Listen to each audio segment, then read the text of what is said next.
मनीष सबुकिछि भूली पारे किंतु केवल सही समय को छाड़ी जितेबेले तार आपणार लोकंकर ताकू आवश्यकता थाए किंतु ताकू साथ देवा पई कहा पाखरी मध्य समय न थाए। कहा प्रति आपण एते भी समपित्र हेबा उचित नहीं जहा द्वारा आपण निजको ही भूली जिबे। अहंकार रे बुड़ी अंध होई जाइतिबा लोक को ना तार निजर भूल देखा जाए ना अन्यर ठीक मध्य देखा जाए।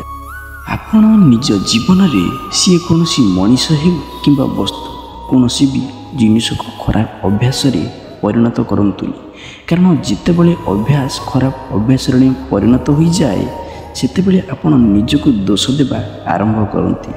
ए दुनिया रे निज छड़ा अन्य केही भी चाहंतीनी आपण सफल होंतु बोली, केही भी आपणकर निजर नहंती।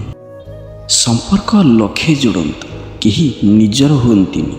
बुझामणा किसी समय रुहे पर आखिरी लुह छड़ा आउ केही भी रुहंतीनी। जहा समस्तंकर होई जाए ताहा न हेबा ही भल। हजार मिछ संपर्कठू एका रही जिबा ही भल। जीवन रे सफल हेबाकू चाहुछंती तो तेबे एही पांचटी कथा निज जीवन रु बाहर करि दियंतु।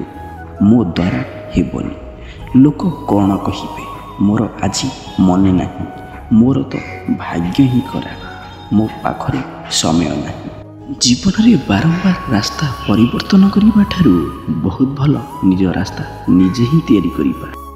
समय को बुझिबा बुद्धि मानर काम एवं समय रे बुझिबा कर्तव्य होइथा। भावना रे बोही जाई धोकाबाज लोकंक उपरे भरोसा करुथिबा सरल लोक सबुबेले कष्ट पाई थांती। महक तो सबुबेले निजको अधिक दियंतु, जदि अन्य को देबे तेबे निज आत्मसम्मान हरई बसिबे।